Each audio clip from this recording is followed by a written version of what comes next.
Une crise alimentaire s'annonce à l'horizon.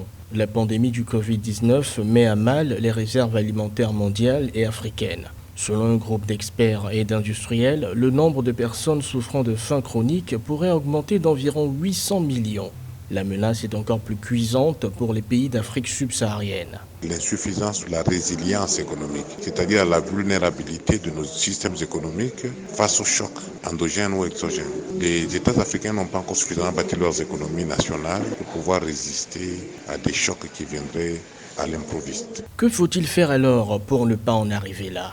Car les symptômes se font déjà ressentir. Hausse des prix des produits alimentaires, perte d'emplois et autres. Les gouvernements africains sont obligés de restreindre les exportations et sauvegarder les approvisionnements nationaux. De toutes les façons, il y a des mesures qui doivent être prises et qui sont des mesures conjoncturelles au niveau de la gestion budgétaire, au niveau de la gestion monétaire.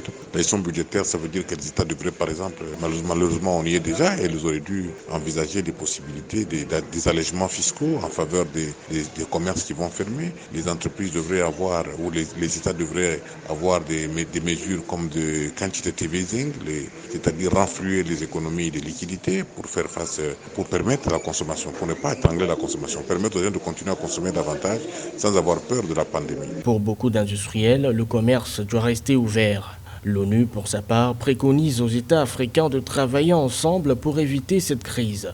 D'autres mesures proposées comprennent le soutien aux plus vulnérables, l'investissement dans la production locale et le financement des agriculteurs.